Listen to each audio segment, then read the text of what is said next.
Bonsoir tout le monde. Bonsoir Yorick, Bonsoir, comment bonsoir. vas-tu? Salut à tous les deux, très bien, merci, ravi d'être là. Merci d'avoir répondu positivement à notre invitation. On a lancé cette série de podcasts en ligne vraiment sans pression avec la Blockchain Business School. L'idée est de faire intervenir des figures de l'écosystème pour partager un petit peu leur expérience. J'aime bien dire que c'est un peu la version crypto de Karim Le Marchand. Et pour toi d'ailleurs, je me suis mis sur mon 31, donc on devrait passer un excellent moment. Euh, je vais couper la caméra pour améliorer le feed. Comme je vous disais, je suis pas dans un endroit avec un super réseau. Full disclosure, j'aide ma copine lors d'une foire de joaillerie au Moyen-Orient. Mais je tenais quand même à faire cet entretien avec toi. Yorick, tu as une histoire incroyable. Tu es dans l'écosystème depuis un moment. Donc, je trouve ça super valuable de t'avoir. Pour commencer, je te laisse un petit peu t'introduire et nous raconter ton histoire. Comme je disais, c'est un peu la version crypto de Karine Le Marchand. Donc, n'hésite pas à nous raconter un petit peu ton enfance, où tu as grandi, tes inspirations. Qu'est-ce qui t'a amené à où tu en es aujourd'hui, en fait? Ok, merci beaucoup pour l'invitation. Et alors, je suis né en 1975 à Paris, où j'ai grandi, ainsi que dans la banlieue parisienne. J'ai fait des études de commerce, philo, sciences politiques, administration publique. J'ai commencé une carrière de haut fonctionnaire à la fin de mes études à la Cour des comptes, où j'ai passé 4 ans.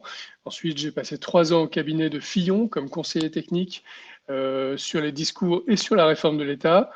Ensuite, j'ai passé 6 ans chez Total comme cadre dans la branche exploration-production sur des fonctions d'analyse économique, financière, stratégique d'abord, notamment en Afrique, au Nigeria pendant 2 ans, et ensuite sur des fonctions de coordination managériale entre le siège et des filiales d'exploration-production en Afrique du Nord et Afrique de l'Est.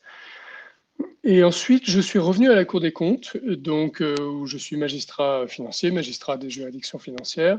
J'ai découvert Bitcoin en fin 2015, début 2016, et ça m'a tout de suite passionné, notamment parce que j'avais un petit background en économie monétaire du courant de l'école autrichienne, qui est un des rares courants de pensée économique et politique qui préconise de désétatiser la monnaie.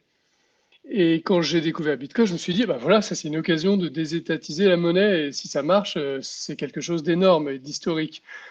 Ensuite, j'ai découvert les autres crypto-monnaies et puis la blockchain.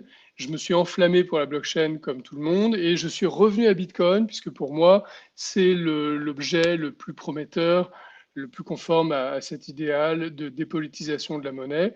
Ce qui ne veut pas dire qu'il n'y ait pas de choses intéressantes sur les autres cryptos et sur les autres blockchains, mais j'ai décidé plutôt de me focaliser sur le Bitcoin en tant qu'observateur. En fait, je ne suis pas tellement un acteur, j'ai rien créé, rien conçu. J'ai la plus grande admiration, la plus grande admiration pour les entrepreneurs, ceux qui sont vraiment des créateurs, qui font avancer les choses. Je me contente d'essayer de comprendre tout ça et de partager le peu que j'arrive à comprendre. Voilà.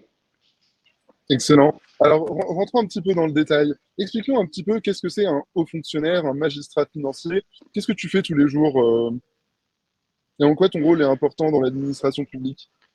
Bah, l'expression haut fonctionnaire, elle est un peu désarmante euh, par certains aspects. Enfin, certains disent que les fonctionnaires, c'est comme les livres. Les plus hauts placés dans la bibliothèque sont ceux qui servent le moins. Donc ça, c'est pas très flatteur pour les hauts fonctionnaires. Mais en gros, l'expression haut fonctionnaire, ça veut dire cadre supérieur dans la sphère publique. Il y a beaucoup, beaucoup de fonctionnaires et comme dans toute organisation, il y a des cadres dirigeants. Donc les hauts fonctionnaires, bah, il y en a pour l'État, et puis il y en a pour les collectivités locales aussi. Donc c'est quelques milliers de personnes dans les ministères, dans les établissements publics et dans certaines entités comme des juridictions. Et les juridictions financières, donc Cour des comptes et Chambre régionale des comptes, ce sont des institutions indépendantes qui ne dépendent pas du gouvernement ni du Parlement, et qui ont pour mission d'évaluer, de surveiller la gestion de l'État et des collectivités publiques. Donc il y a un certain nombre de déclinaisons de cette mission générale. évaluation de l'efficience des administrations, certification des comptes, évaluation de politique publique, s'agissant de l'État, des collectivités locales, des organismes de sécurité sociale, et avec des pouvoirs juridictionnels pour infliger des sanctions, mais qui restent en fait assez limitées dans les faits, et particulièrement à l'égard des comptables publics. Ce sont les fonctionnaires qui manient les deniers publics dans chaque administration. Donc concrètement, le métier d'un magistrat à la Cour des comptes, c'est d'être dans une chambre sectorielle et dans une équipe sectorielle et faire des contrôles d'organismes et de politiques publiques dans un secteur donné. Ça peut être par exemple l'éducation, les affaires étrangères, l'énergie, l'agriculture ou un ensemble de secteurs. Et donc c'est de passer plusieurs mois, en général en équipe, sur un objectif de contrôle qui a été décidé par l'institution elle-même, donc la Cour des comptes ou les chambres régionales des comptes.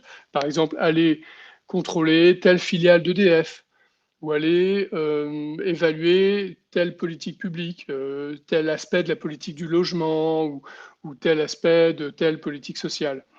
Et passer plusieurs mois là-dessus en posant toutes les questions qu'on veut aux dirigeants de cette administration, en demandant tous les documents qu'on veut et faire un rapport de synthèse, un rapport d'instruction qui est soumis aux dirigeants, enfin à la hiérarchie interne de la Cour des comptes, et ensuite partager avec l'administration contrôlée cette synthèse et les recommandations auxquelles on pense, ensuite prendre en compte le retour de ces administrations et enfin publier ses conclusions et ses recommandations et éventuellement engager des procédures de sanctions ou de poursuites si c'est nécessaire.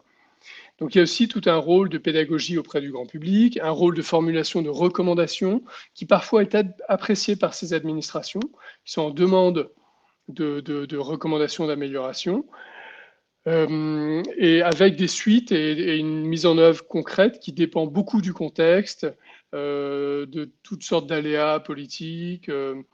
Et donc voilà, ça c'est le travail des chambres, enfin des juridictions financières, résumé à grands traits. Très bien. Alors, juste pour préciser, où il y a quelque chose qui m'a semblé m'échapper, quand tu prenais l'exemple d'EDF, c'est parce que l'État est actionnaire. Oui, et ultra majorité, mais même actionnaire complet maintenant. Donc effectivement, il y a dans le portefeuille de contrôle de la Cour des comptes, il y a les entreprises publiques. Puisqu'en fait, ces entreprises sont gérées par l'État. Et donc, l'idée, c'est que le citoyen, par l'intermédiaire de la Cour des comptes, ait un droit de regard sur la manière dont l'État gère ce patrimoine. Représenté par toi, du coup. Cette mission de la Cour des comptes et des juridictions financières, elle est résumée dans l'article 15 de la Déclaration des droits de l'homme, qui dit en substance que tout citoyen a le droit de demander compte aux agents publics de leur administration. Dans une démocratie, c'est normal que le citoyen contribuable ait un droit de regard sur la gestion des deniers publics. Et comme il ne peut pas tout faire lui-même, c'est un peu délégué à des juridictions financières indépendantes comme la Cour des comptes. Voilà. Sachant qu'on pourrait très bien imaginer que cette fonction soit privatisée. Donc ça, c'est pas très, comment dire, c'est pas très conforme au modèle français, ce que je dis, mais en théorie, c'est externalisable. Et il y a des pays qui recourent plus à des entités privées, il me semble, pour faire ça. Cela dit, tous les pays ont aussi des juridictions financières quand même et des organismes publics de contrôle. Voilà. Ok, excellent. Merci pour la précision. Alors revenons un petit peu sur l'école autrichienne. Je t'ai entendu dans plusieurs conférences en parler. Est-ce que tu peux nous rappeler un peu les fondements de cette école autrichienne et nous expliquer un petit peu quel est pourquoi est-ce qu'ils préconisent que la monnaie ne soit pas dirigée par des États? Alors, l'école autrichienne, on la résume souvent en disant que c'est une école de pensée libérale, mais ça, c'est très réducteur et c'est très incomplet, puisqu'il y a d'autres écoles libérales qui ne sont pas l'école autrichienne, comme par exemple les monétaristes, qui ne sont pas l'école autrichienne. La particularité de l'école autrichienne, qui est un courant qui est né à la fin du 19e siècle en Autriche, à Vienne, c'est en fait une méthode différente des autres écoles de pensée économique. À partir du XXe siècle, la plupart des courants de pensée de l'économie ont considéré que la science économique devait suivre les méthodes des sciences de la nature, les mêmes méthodes, pour étudier la réalité économique, comme un scientifique étudie la réalité physique ou biologique de la nature, avec les mêmes méthodes. Ces méthodes des sciences de la nature, c'est formuler des hypothèses, les tester empiriquement, et ensuite adapter les modèles pour expliquer une part croissante du réel et essayer de discerner des lois universelles expliquant la réalité. C'est la démarche scientifique et c'est celle qui est suivie par les sciences de la nature. Et l'économie, la plupart des économistes ont décidé de suivre cette méthode un peu pour crédibiliser leur science. Et les Autrichiens sont les seuls qui disent non, c'est une très mauvaise idée. C'est en fait un contresens majeur de vouloir appliquer les méthodes des sciences de la nature à la réalité humaine, parce que la réalité humaine est complètement différente de toute autre réalité naturelle, parce que les êtres humains ne sont pas soumis complètement à un déterminisme biologique ou naturel. Ils ont aussi une capacité de faire des choix, d'apprendre et de réfléchir sur eux-mêmes, ce que n'ont pas les autres entités de la nature. Et donc, il faut inventer une méthode permettant d'expliquer leur comportement et de discerner des lois du fonctionnement de l'économie qui soient adaptées à cette spécificité humaine. Et les Autrichiens ont donc reconstruit toute une science économique avec une autre méthode qui ne consiste pas à poser des hypothèses, les tester empiriquement et adapter des modèles, mais plutôt par un travail d'introspection, de discerner quelques principes moteurs, quelques principes fondamentaux qui régissent la nature humaine, les formuler d'une manière telle qu'on puisse les considérer comme des axiomes, c'est-à-dire qu'ils ne soient pas réfutables, et ensuite en déduire les conséquences logiques par un travail de déduction logique. Et ensuite, d'en déduire des lois universelles permettant d'expliquer la réalité économique. Et donc, ça a été synthétisé par Ludwig von Mises dans un énorme traité qui s'appelle L'Action humaine, un traité de 1000 pages qui est prodigieusement intéressant et profond, et qui ne comporte pas une seule équation ni un seul graphique, contrairement à la science économique contemporaine qui est hyper mathématisée et qui n'a plus aucun rapport avec le monde concret, en fait. Et les Autrichiens, en appliquant cette méthode, parviennent à une conception de la monnaie qui est très spécifique, très originale, qui est différente des autres écoles de pensée.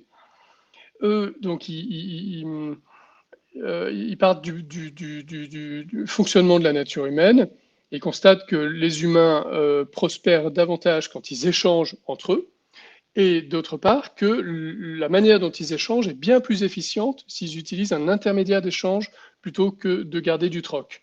Ça, c'est une analyse théorique. Et donc, ils découvrent d'un point de vue théorique l'existence de la monnaie, qui est cet intermédiaire d'échange qui permet d'améliorer l'efficience de l'échange. Ensuite, d'un point de vue historique, ils observent la réalité et ils estiment que la monnaie a été une création spontanée du marché et de l'humanité, qui a été accaparée très vite par le pouvoir politique, qui a trouvé un intérêt financier et politique à accaparer l'institution de la monnaie, et qui l'a dévoyée en l'utilisant à son profit, en l'utilisant comme une source de financement complémentaire à l'impôt, pour étendre le champ d'action de la sphère publique dans tous les pays, partout, depuis des siècles. Et qui a créé des désastres économiques dont le XXe siècle est l'apothéose absolue, avec une succession de phénomènes d'hyperinflation et de dévoiement de ce que c'est que la monnaie. Donc les Autrichiens disent, voilà, il faut revenir à l'essence de la monnaie, qui est d'être un intermédiaire d'échange qui ne soit pas politisé, qui ne soit pas manipulable par le pouvoir politique. Il faut que le pouvoir politique n'ait aucune emprise sur l'institution de la monnaie. Et donc ça, c'était un peu l'idéal de l'étalon or, mais en fait, l'or s'est avéré imparfait de ce point de vue-là, parce qu'il était malgré tout manipulable par les États. Et c'est ce qui s'est passé. L'or s'était imposé au cours du temps de manière un peu spontanée comme une monnaie mondiale, mais les États, en réglementant le secteur bancaire et par d'autres subterfuges, ont fini par mettre la main sur l'étalon or et ont décrété un beau jour sa dissolution, sa suppression. pour financer la Première Guerre mondiale. Et tout le XXe siècle a été une série de désastres monétaires. Ensuite arrive Bitcoin, qui est une monnaie non manipulable ou une quasi-monnaie, ou quelque chose qui peut devenir une monnaie, qui visiblement n'est pas manipulable par les États. Et donc c'est une rupture historique absolue. Et quand moi j'ai identifié ça, je me suis dit, mais voilà, là il y a vraiment un espoir de réaliser cet idéal autrichien concrètement. Sachant qu'il y a aussi beaucoup d'économistes autrichiens contemporains qui restent sceptiques sur Bitcoin, qui se disent oui, mais non, c'est pas si évident que ça marche. Nous, on préfère quand même continuer à espérer un retour de l'étalon or. Donc il y a quand même des débats parmi les Autrichiens là-dessus. Ok, super intéressant. Alors juste par curiosité, est-ce qu'il y a à part la monnaie, est-ce qu'il y a un autre sujet où l'école autrichienne est vraiment en décalé par rapport aux économistes plus contemporains, plus Oui, généraux? il y a un autre sujet qui est l'analyse du fonctionnement du marché et de la concurrence. La plupart des économistes aujourd'hui, bon, à part les marxistes endurcis, pensent que la concurrence est plutôt quelque chose de bénéfique, qui favorise l'innovation, la baisse des prix, l'amélioration de la qualité et le niveau de vie prodigieux de l'humanité aujourd'hui. Mais ils en tirent comme conséquence le fait que les pouvoirs publics doivent veiller à ce que la concurrence euh, soit bien présente dans l'économie. Euh, et que dans les situations où il n'y a pas assez de concurrence, les pouvoirs publics doivent agir pour imposer qu'il y ait de la concurrence. Pas seulement en résistant à leur propre tentation d'imposer des monopoles ou des entreprises publiques, mais aussi, quand c'est nécessaire, par exemple, en limitant la concentration ou l'émergence de monopoles, ou même en cassant ce qu'ils considèrent comme des monopoles pour rétablir une concurrence. Et ça, c'est la doctrine de la concurrence pure et parfaite. Et les Autrichiens ne sont pas d'accord avec cette vision. Eux, ils estiment que la concurrence est quelque chose de bénéfique, mais ils ne considèrent pas que ce soit du rôle de l'État d'imposer la concurrence par des moyens coercitifs sur des acteurs privés. Et donc, ils ont une analyse des politiques antitrust qui est complètement contre-intuitive par rapport à l'idéologie dominante aujourd'hui, qui est partagée par beaucoup d'économistes libéraux, d'économistes du courant néoclassique et même d'économistes de gauche, en fait. Et donc, par exemple, les politiques antitrust des autorités européennes, les Autrichiens considèrent qu'elles sont étatistes. Elles ne sont pas étatistes quand elles conseillent de casser des monopoles publics, mais elles sont étatistes quand elles empêchent des acteurs privés d'interagir entre eux de manière libre, en freinant les concentrations ou en prétendant casser de prétendus monopoles. Et donc ça, c'est une analyse très intéressante et malheureusement très peu connue. Donc moi, j'encourage tout le monde à se renseigner là-dessus. Ouais, tout à fait. Alors, j'allais dire, la monnaie et la concurrence, c'est les deux sujets les plus importants quasiment dans l'économie. Et en Exactement. effet, alors, Et le plus important, finalement, c'est le mariage entre ces deux thèmes, c'est la concurrence des monnaies.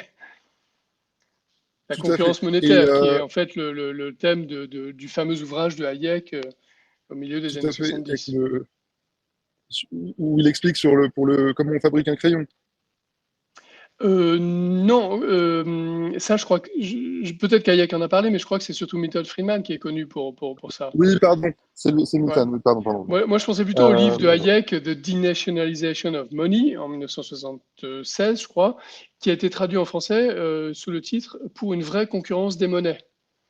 Et c'est dans ce livre qu'on a assisté à une renaissance de la question de la privatisation de la monnaie, qui avait complètement disparu du paysage économique pendant des décennies, en fait, et qui a encore plus réactivé avec l'émergence des crypto-monnaies.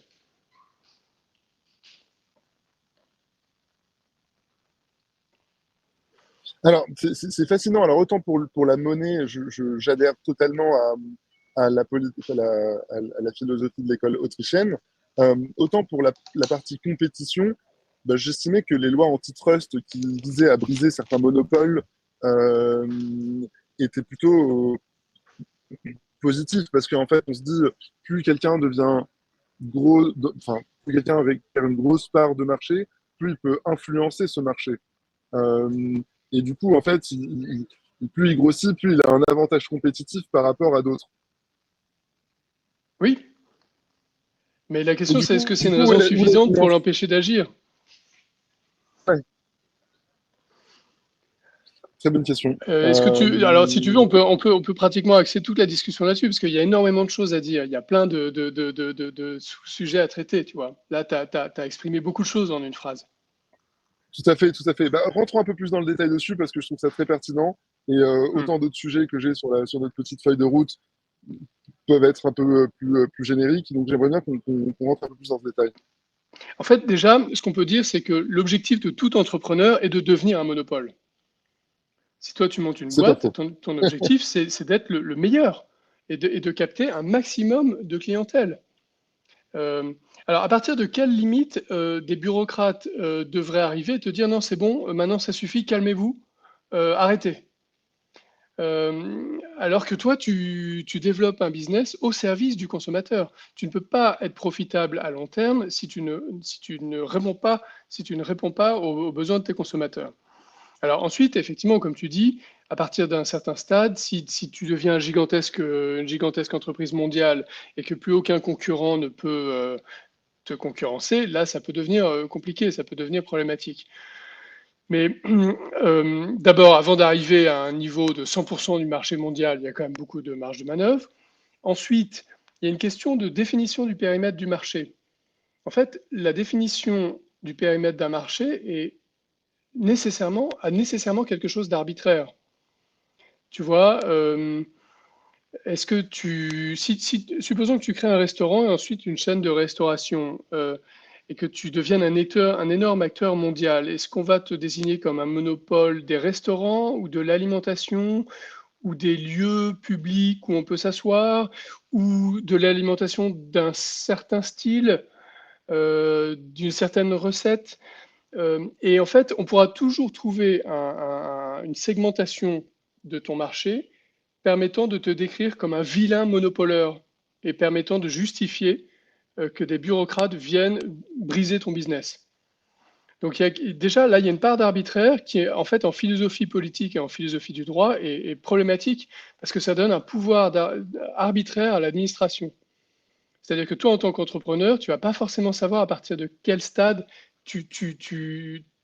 ton développement devient excessif. C'est à l'administration d'en juger. Donc, c'est problématique philosophiquement quand on est attaché à une société de liberté. Euh, Ensuite, il y a comment dire, il y a la théorie des marchés contestables d'un économiste qui s'appelle Baumol, qui n'est pas autrichien d'ailleurs, mais qui dit que ce qui compte, c'est pas tellement la taille que va acquérir ton entreprise, c'est est-ce que des concurrents potentiels peuvent entrer sur le marché pour te concurrencer. Et en fait, c'est un raisonnement de bon sens. Euh, Toi, tant que tu as peur que des concurrents potentiels viennent te concurrencer parce qu'ils ont identifié des opportunités de profit, par exemple si tu fixes des prix trop élevés, eh ben à ce moment-là, ça va être une incitation pour toi à ne pas fixer des prix trop élevés ou à maintenir un certain niveau de qualité ou en tout cas à ne pas abuser durablement du consommateur. Mais si à partir d'un moment plus aucun concurrent ne peut entrer, là c'est problématique. Mais quand on regarde en détail la plupart des situations où plus aucun concurrent ne peut entrer pour te concurrencer, en général, c'est pas de ta faute. C'est plutôt parce qu'il y a des réglementations débiles, où il y a un droit du travail excessif, où il y a trop de fiscalité, où il y a de l'insécurité juridique. Tu vois, il y a un certain nombre de choses qui freinent l'entrepreneuriat, tout simplement. Et ces choses-là, en général, elles sont créées par l'activité des pouvoirs publics. Et donc, il y a quelque chose de paradoxal à voir les pouvoirs publics créer des tas de freins à l'entrepreneuriat tous azimuts dans tous les domaines, et en même temps se présenter comme les sauveurs quand ils estiment qu'il n'y a pas assez d'entrepreneuriat pour concurrencer des grosses entreprises. En fait, c'est paradoxal. Ce que disent les Autrichiens, c'est que les pouvoirs publics feraient mieux d'abord de nettoyer devant leurs portes et d'arrêter de créer des freins à l'innovation et à l'entrepreneuriat. Ça devrait être ça la priorité. Une fois qu'on aura fait ça, on pourra s'intéresser aux abus éventuels des monopoles privés, euh, si tant est qu'on puisse les définir de manière rigoureuse et non arbitraire. Voilà, donc là j'ai brassé quelques arguments un peu dans le désordre, Yes. mais il y en a d'autres encore. Non, mais c'est très pertinent, hein. Tu m'avais quasiment convaincu. J'aimerais revenir sur un point que tu as dit, et peut-être ça va nous ouvrir le prochain élan, sur les abus. C'est vrai qu'au lieu d'essayer de minimiser des monopoles, qui est en fait l'objectif de l'entrepreneur, on devrait plutôt sévir sur les comportements euh, qui visent à limiter la compétition. Parce que quelqu'un qui a 80% du marché, qui a une énorme trésor, en fait, il peut casser les prix pour que ses compétiteurs meurent avant de les réaugmenter. Et ça, c'est des pratiques qui sont pas très compétitives, qu'on devrait quand même sévir. Je suis même pas sûr parce que s'il fait ça en baissant ses prix, bah, c'est au bénéfice du consommateur. C'est-à-dire, euh, et finalement, est-ce que c'est pas dans la nature même d'un entrepreneur d'adapter en permanence sa quantité produite, la qualité de sa production et ses prix à son environnement concurrentiel? En fait, c'est l'essence même de l'entrepreneuriat.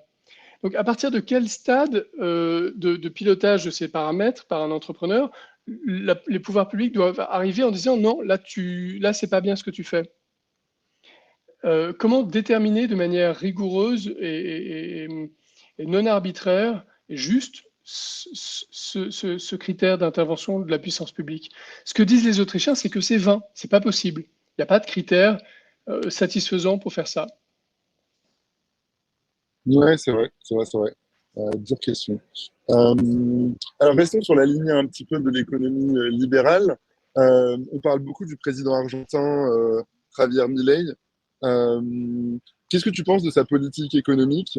Est-ce que il est plutôt dans la lignée de l'école autrichienne ou qu'est-ce que tu peux nous en dire?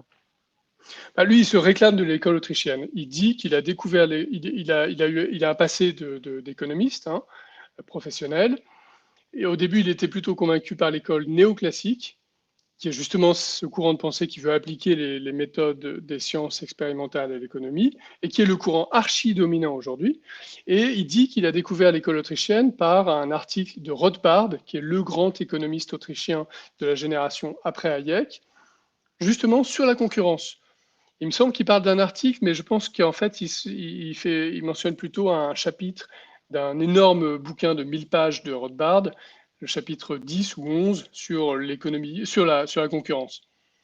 Et il a été en fait justement complètement converti par cette analyse du marché et de la concurrence qui lui a paru bien plus pertinente que tout ce qu'il avait appris. Du coup, il s'est mis à acheter comme un fou des livres d'économie autrichienne et il s'est converti à l'école autrichienne. Dans l'école autrichienne, il y a toute une gradation, hein. Il y a des gens plus ou moins radicaux. Hayek est relativement modéré, en fait, dans l'école autrichienne. Il y a bien plus radical que lui. Et Milley, d'un point de vue théorique, il se considère comme le plus radical possible, c'est-à-dire comme anarcho-capitaliste.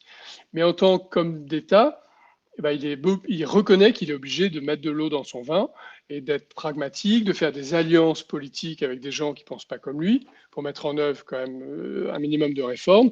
Et donc, il se décrit plutôt comme minarchiste, c'est-à-dire quelqu'un qui est partisan d'un État minimal, et donc qui veut dégraisser l'État autant que possible, sur tous les critères possibles, budgétaires, nombre de fonctionnaires, champ d'intervention, enfin, quantité d'administration, de lois, etc. Et donc, il met en œuvre ce programme. Pour l'instant, la classe politique argentine le laisse faire, ce qui est plutôt étonnant. Moi, je pensais qu'il allait se faire dégommer plus vite. Mais visiblement, l'Argentine est dans un état tellement catastrophique que la classe dirigeante au pouvoir s'est dit qu'il valait mieux que lui fasse le sale boulot, quitte à s'en débarrasser après, histoire de rétablir une situation un peu plus saine et pour que eux reprennent le pouvoir après. Je pense que c'est ça le calcul qu'ils font.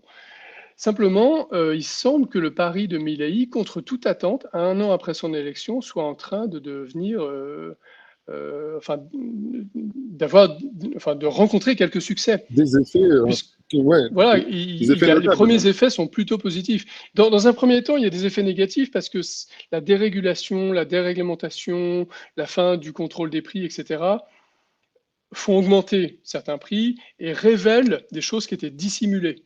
Révèlent notamment de la pauvreté qui était dissimulée par des subventions ou ce genre de choses. Donc, dans un premier temps, les indicateurs se dégradent. Et dans un deuxième temps, les investisseurs, les entrepreneurs, les observateurs étrangers qui observent ça attentivement se rendent compte que la politique mise en œuvre est radicale, qu'elle est sérieuse et que le pouvoir en place est déterminé. Et donc la confiance revient. Donc l'investissement reprend, les embauches reprennent, euh, Et la mécanique économique se remet en route. Et c'est ça qu'on est en train de voir en ce moment. L'inflation est en cours de maîtrise. Les finances publiques sont en cours de remise en ordre. Donc les indicateurs sont plutôt positifs. Et ce qui est intéressant, c'est que la cote de popularité de Milei reste relativement bonne. Et donc, il n'est pas impossible qu'il gagne les élections de mi-mandat. Ce qui serait incroyable, ce qui serait absolument incroyable, puisque il n'a pas la majorité au Parlement. Et là, si il arrivait à l'avoir, ça lui permettrait de redoubler d'ardeur dans la mise en œuvre des réformes. Et à ce moment-là, il y aurait un scénario très positif et optimiste pour l'Argentine qui pourrait se mettre en place. Après, moi, il y a quelque chose qui m'étonne un peu dans sa politique, c'est qu'il avait beaucoup parlé de concurrence des monnaies. Il avait dit on va se débarrasser de la Banque centrale, se débarrasser de la monnaie nationale et laisser les gens libres de choisir leur propre monnaie. Et il avait dit très probablement, si on fait ça, tout le monde choisira le dollar américain, donc il y aura une dollarisation de l'économie. Dollarisation qui est déjà là pratiquement dans les faits. Mais lui, il disait, voilà, ce sera plus sain si c'est mis en œuvre de manière libre et sans barrières réglementaires qui freinent ce processus. Or, il tarde à mettre en œuvre ces réformes. Ce qu'il dit, c'est qu'il faut d'abord nettoyer les comptes de la Banque centrale, le pays n'est pas prêt, il faut d'abord rétablir la confiance et tout. Mais il y a un débat parmi les économistes. Il y a des économistes autrichiens qui disent qu'il est en train de prendre du retard là-dessus et que ça risque d'être plus compliqué à faire par la suite. Donc ça, on verra. Mais s'il arrive à se débarrasser du monopole légal de la monnaie, là, ce sera un événement majeur. Ce sera très intéressant à observer. Alors, on parle de Milei, mais je conseille le podcast qu'il a fait récemment avec Lex Friedman, où pendant 2 heures et demie, il détaille vraiment sa philosophie et sa démarche et son plan. Et il mentionne d'ailleurs cette dollarisation. Et c'est vrai, moi je suis totalement surpris de la vitesse à laquelle il a réussi, un, à exécuter et deux, à faire ressortir des KPI qui sont plutôt très positifs. Très Tout à positifs. fait. Il y a un exemple intéressant, c'est la dérégulation du marché de l'immobilier à Buenos Aires, qui était archi régulé, avec des contraintes délirantes sur les propriétaires et des contraintes sur la liberté des contrats. Les vrais libéraux sont pour la vraie liberté des contrats. Et les contrats étaient tellement réglementés que les contractants n'avaient pas le droit, par exemple, de passer des clauses en dollars, d'après ce que j'ai compris. Donc lui, il a dynamité tout ça. Et l'effet a été instantané. Beaucoup de propriétaires ont remis sur le marché des logements, l'offre a augmenté, les prix se sont effondrés, et tout le monde est content. Et c'est une méthode qui fonctionne, qui est de bon sens, qui est caricaturée, qui est décrite comme dangereuse, ultralibérale, d'extrême droite et toutes ces âneries. Et en fait, c'est simplement du bon sens. Euh, le bon sens n'est pas la chose du monde la plus partagée, si on en juge Ouais. comment dire, de nos propres pays, à partir de notre propre exemple en France notamment. Et est-ce que tu penses que, justement, maintenant qu'il a montré l'exemple, d'autres pays vont suivre alors j'ai envie de dire, les États-Unis sont limite en train de répliquer sa politique avec l'histoire du Department of Government Efficiency, Trump et Musk qui ont reçu Milley, Musk qui est allé plusieurs fois le rencontrer pour comprendre sa démarche. Euh, est-ce que ce que tu faisais, est-ce que ce que tu faisais avec François Fillon sur la réforme de l'État était quelque chose dans cette lignée-là? Oui, il y avait une ambition assez forte de Sarko quand il a été élu en 2007. Il voulait s'inspirer de ce qui a été fait au Canada avant que Trudeau arrive. Et le Canada avait mis en place une réforme de l'État radicale qui avait très bien fonctionné, qui consistait à analyser toutes les missions des pouvoirs publics, à évaluer leur efficience, leur pertinence, leur légitimité, et puis à les modifier. Donc en France, il y a eu ce qu'on appelle la révision générale des politiques publiques, qui était un processus assez lourd d'analyse de toutes les politiques publiques par des comités d'audit, ensuite de prise de décision, sujet par sujet, pour supprimer des administrations, en fusionner, améliorer des process, limiter des embauches, faire des économies et tout. Mais le problème, c'est que il y a deux problèmes. D'abord, on a confié le processus de débureaucratisation à des bureaucrates. ce qui n'est pas une bonne idée à mon avis. Et c'est ce que Trump a compris en nommant Elon Musk. Ensuite, on s'est pris la crise financière de 2008. Et la priorité en France et partout ailleurs a été de relancer la machine économique entre guillemets, en injectant des liquidités dans l'économie pour éviter un crack.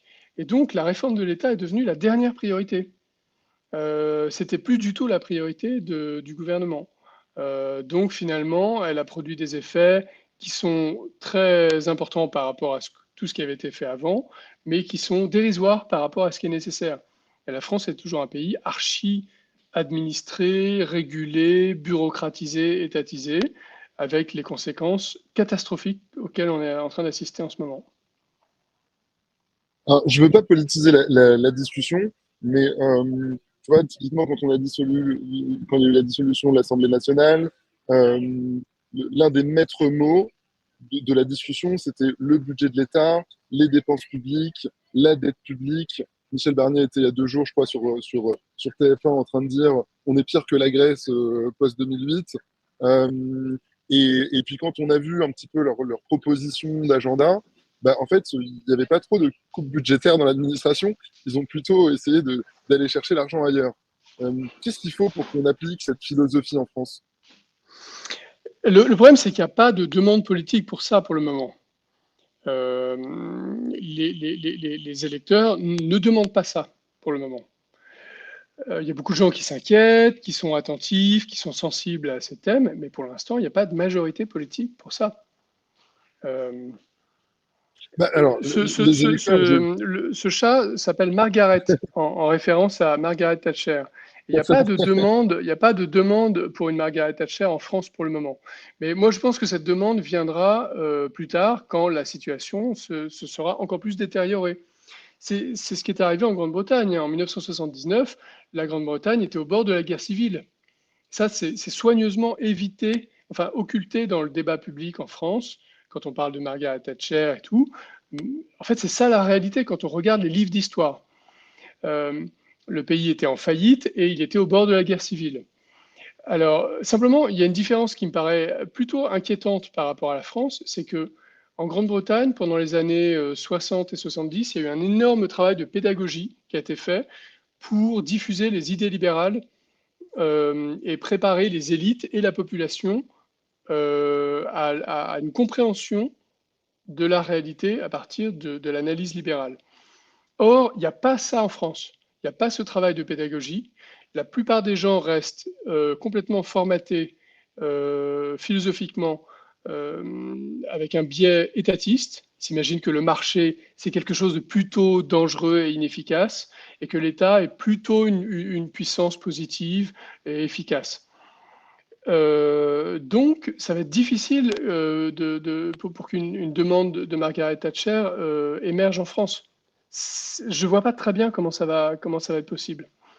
Donc le risque, c'est que le FMI finisse par prendre le pouvoir en France si on atteint une situation complètement catastrophique. Et ce ne sera pas très satisfaisant d'un point de vue démocratique. mais est-ce que ce serait une bonne chose? Je crois je ne sais pas si ça se posera dans ces termes-là.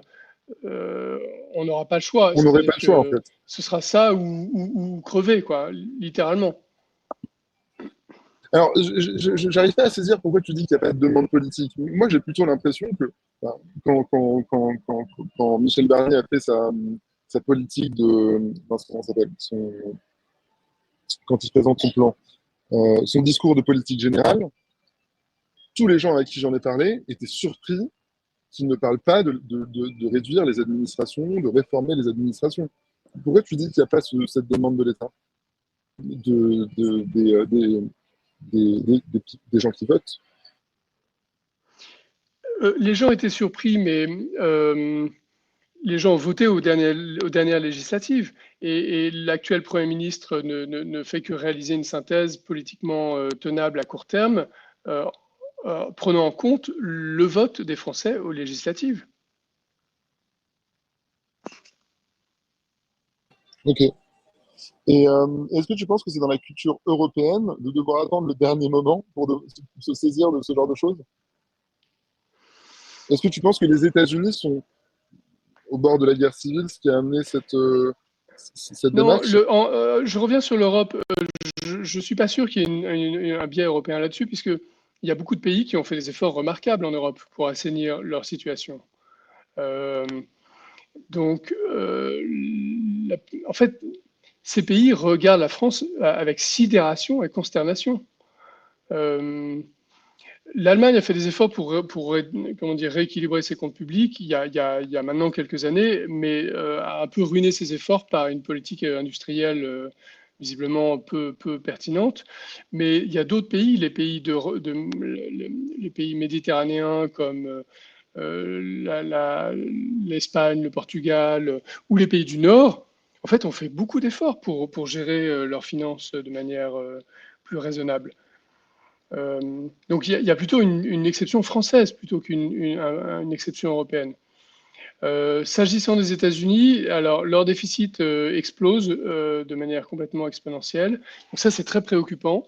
Euh, on va voir si Trump et Musk arrivent à rétablir un peu la situation. Euh, Mais la différence, c'est que aux États-Unis, il y a toujours de l'innovation. Il y a un dynamisme industriel, technologique, et c'est pas pour rien que le PIB par habitant a explosé aux États-Unis par rapport à l'Europe. En fait, il y a un écart complètement sidérant depuis 20 ans. Il y a une économie qui est productive là-bas. Et donc, ça va être moins compliqué pour eux de surmonter leurs problèmes de finances publiques.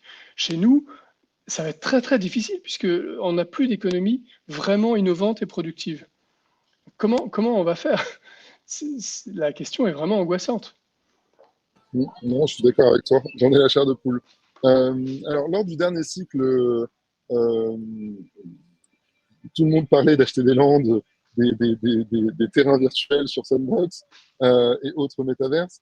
Lors de ce cycle, la mode est à la réserve fédérale en Bitcoin. Est-ce que tu peux nous expliquer un petit peu cette démarche, sa pertinence et La donner question des des réserves exemples stratégiques de Bitcoin, c'est ça? Oui, tout à fait. Oui. Moi, je suis un peu interloqué par cette tendance. Je ne suis pas favorable aux réserves stratégiques de Bitcoin des États. J'aurais jamais imaginé Intéressant. qu'aujourd'hui, pardon? Je dis intéressant, puis pourquoi? J'aurais jamais imaginé qu'on en arriverait là, que des États ou des responsables politiques proposent ce genre de choses. Parce qu'en fait, l'idéal du Bitcoin, c'est la dépolitisation de la monnaie, c'est retirer la monnaie des mains de l'État et c'est offrir enfin une véritable souveraineté financière et monétaire aux individus. Euh, et donc, le Bitcoin est plutôt une menace mortelle pour les États, parce que si le Bitcoin devient une monnaie mondiale et que les États ne peuvent plus, par l'intermédiaire des banques centrales, favoriser l'impression monétaire et donc l'endettement à faible coût pour eux, ils ont un problème de financement vital. Ils vont plus pouvoir se financer et financer les États-providence hyper généreux de l'époque Alors, s'ils contemporaine. tiennent bien leur compte, techniquement, ils n'en ont pas si besoin que ça. Voilà, mais comme ils sont incapables de bien tenir leur compte, ils ont un besoin vital de la politique monétaire. Et donc, si la politique monétaire leur échappe parce que le Bitcoin se répand et que plus personne ne veut prêter aux États parce que plus personne ne fait confiance dans les monnaies fiat, les États ont un problème existentiel. Donc, il n'est pas illégitime qu'ils considèrent le Bitcoin comme une menace existentielle. Même s'ils ne l'ont pas forcément conscientisé de cette manière, c'est un peu ça leur réaction globalement depuis quelques années. Et c'est comme ça qu'ils ont torpillé Libra de Facebook et qu'ils essayent par tous les moyens possibles de freiner l'essor des crypto-monnaies. Alors, du coup, arriver à cette situation où les États pourraient mettre en place des réserves stratégiques de Bitcoin, en fait, c'est l'extrême opposé de l'analyse que je viens de résumer. Donc, il y a de quoi être quand même assez étonné. Donc, moi, je reste assez sceptique, en fait. Je me demande si c'est vraiment sincère de la part de Trump. Je demande à voir. J'ai du mal à considérer qu'il va le faire, qu'il va vraiment mettre en œuvre une réserve stratégique de Bitcoin. Je reste très sceptique. Donc, je reste sceptique à la fois sur le réalisme de cette proposition, Est-ce que ça va être fait? Et je suis aussi sceptique sur sa pertinence, sur sa légitimité. Euh, euh, Pourquoi? Parce qu'en fait, la question, c'est comment ces États vont acheter les bitcoins. Euh, Quel actif ils vont devoir vendre et quelles ressources ils vont devoir prélever sur la société pour faire ça. S'ils doivent vendre des actifs, des réserves d'or, des actions, des immeubles ou autres, pourquoi ne pas rendre la valeur de ces actifs à leurs propriétaires réels qui sont les contribuables? Si les États doivent prélever plus d'impôts ou faire de l'impression monétaire, eh ben, en fait, c'est une forme d'impôt, enfin, ça va peser sur les citoyens, soit directement par l'impôt sur les contribuables, soit par la dilution monétaire sur l'ensemble des citoyens, par l'inflation monétaire euh, qui en résultera. Et donc, il y a quelque chose de plutôt injuste là-dedans. Tout ça pourquoi? Pour confier à quelques responsables politiques le soin de gérer un gigantesque pactole en Bitcoin. Je vois pas, je suis pas sûr que ce soit ça l'idéal du Bitcoin. L'idéal du Bitcoin, c'est que chaque individu puisse détenir ses propres Bitcoins, pas que ses dirigeants politiques gèrent une quantité de Bitcoin collectif. Euh, il y a sans doute. Alors, évidemment, on peut se réjouir que certains États se mettent à adopter le Bitcoin plutôt que de l'interdire. Et puis, on peut se réjouir que tout ça fasse flamber les cours. Ça va avantager les Bitcoiners.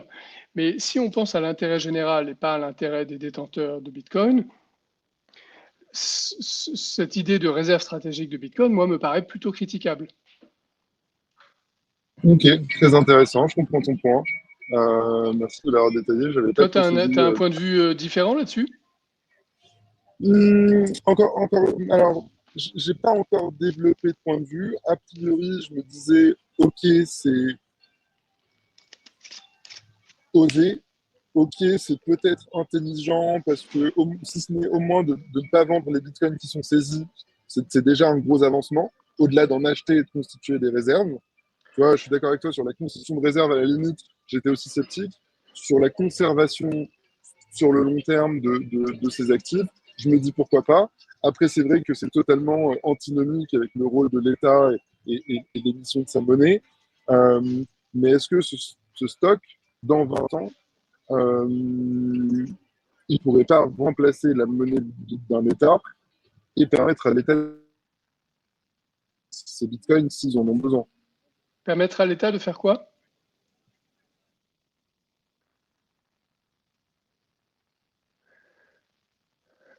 Je t'ai pas entendu, donc peut-être que tu fais référence à, au fait de rembourser les dettes publiques par des bitcoins qui auront pris beaucoup de valeur. C'est quand même ça l'argument, des arguments principaux qu'on entend.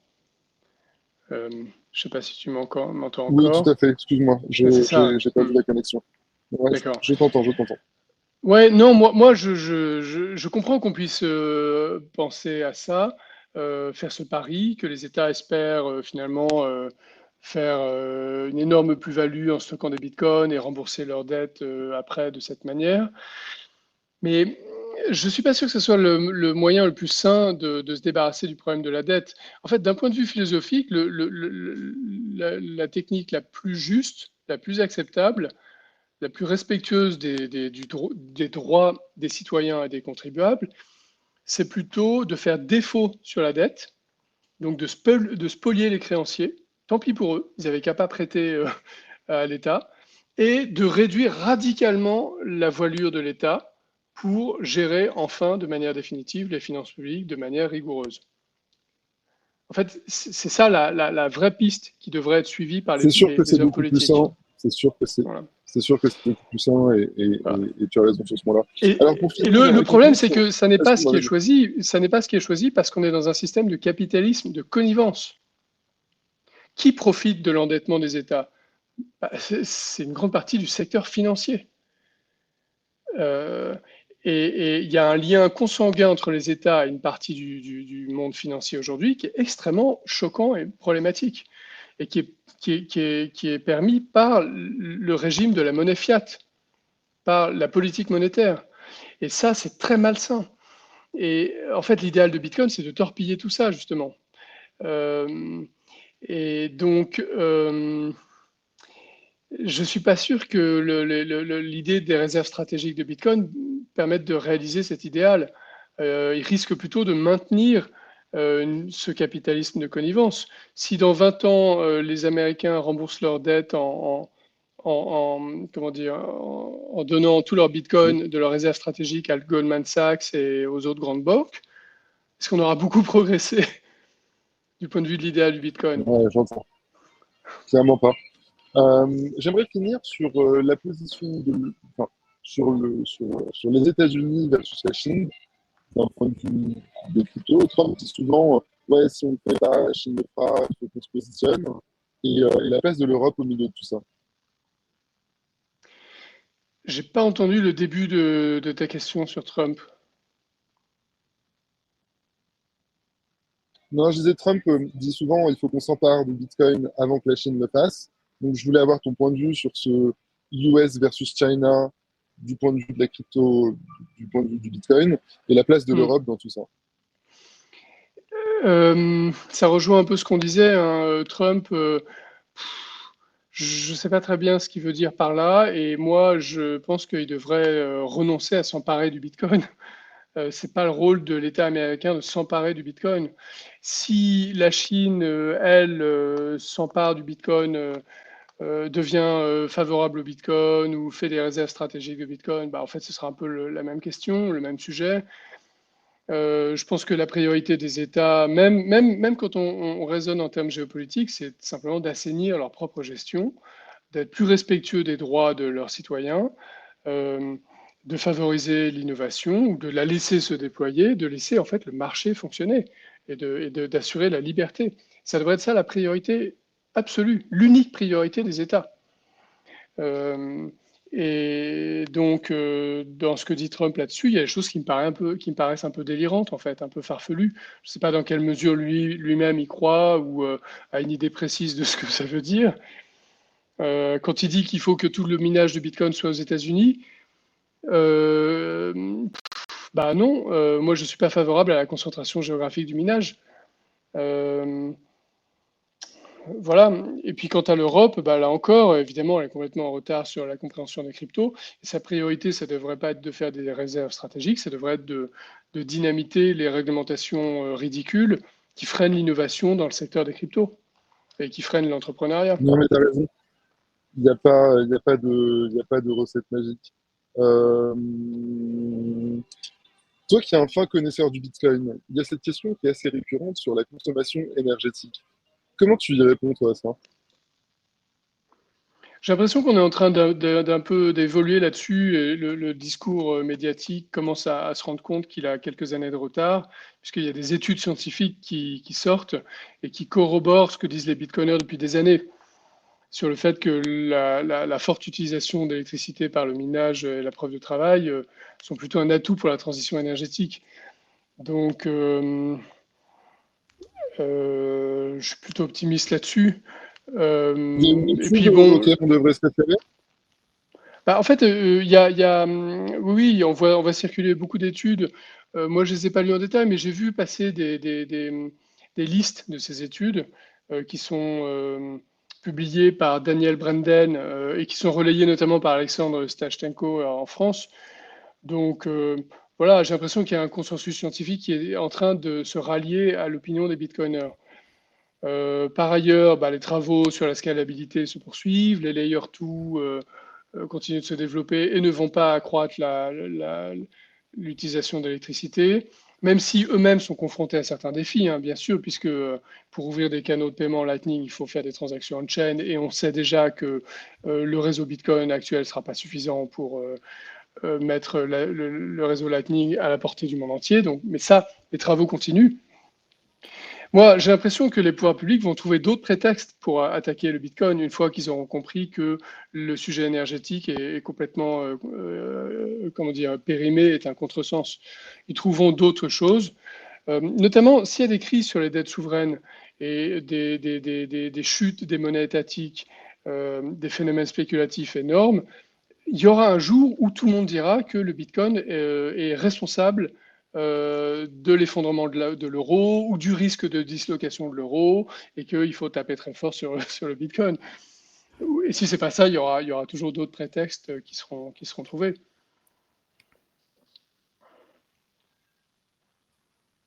Alors, j'avais promis de te libérer pour 19h30.